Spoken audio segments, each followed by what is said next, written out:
অবশেষে আসন্ন জাতীয় সংসদ নির্বাচনে জামায়াত নেতৃত্বাধীন 11 দলীয় জোটের আসন সমঝোতা চূড়ান্ত হয়েছে। টানা কয়েকদিনের আলোচনা ও দর-কষাকষির পরে শনিবার রাতে শীর্ষ নেতাদের উপস্থিতিতে এই সমঝোতায় পৌঁছায় জোটভুক্ত দলগুলো। আগামী 2-1 দিনের মধ্যেই আনুষ্ঠানিক ঘোষণায় আসছে বলে জানা গেছে। সূত্র জানায়, সমঝোতার অংশ হিসেবে জামায়াত ইসলামের মোট 110টি আসন ছেড়ে দিতে সম্মত হয়েছে।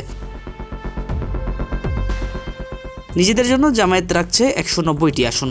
এর মধ্যে 170টি আসন রেড লাইন হিসেবে চিহ্নিত করেছে দলটি, যেখানে কোনোভাবেই অন্য দলকে ছাড় দেওয়া হবে না। এছাড়া আরও 20টি আসন পর্যবেক্ষণ চললেও সেসব আসনে শেষ পর্যন্ত জামায়াত প্রার্থী রাখার সিদ্ধান্ত নিয়েছে। সর্বশেষ সমঝোতা অনুযায়ী ইসলামী আন্দোলন বাংলাদেশ পাচ্ছে 40টি আসন, জাতীয় নাগরিক পার্টি এনসিপি পাচ্ছে 30টি আসন, বাংলাদেশ খেলাফত মজলিস পাচ্ছে 15টি আসন, খেলাফত মজলিস পাচ্ছে 7টি আসন, লিবারেল ডেমোক্রেটিক পার্টি এলডিপি পাচ্ছে 4টি আসন, এবি পার্টি পাচ্ছে 3টি আসন, বাংলাদেশ ডেভেলপমেন্ট পার্টি বিডিপি পাচ্ছে 2টি আসন।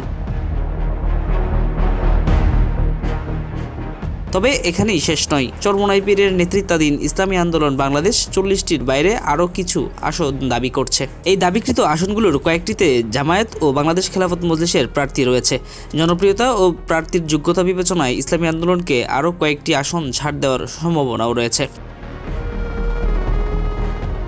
এদিকে এবি পার্টিকে দেওয়া 3টি আসনের মধ্যে ফেনী 2 ও বরিশাল 3 আসনে জামায়াত কোনো প্রার্থী দেয়নি।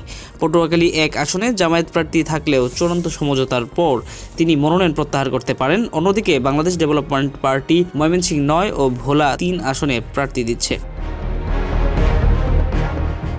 তবে এখনও বাংলাদেশ খেলাফত আন্দোলন, বাংলাদেশ নিজামী ইসলাম পার্টি এবং জাগপার সঙ্গে আলোচনা চলমান।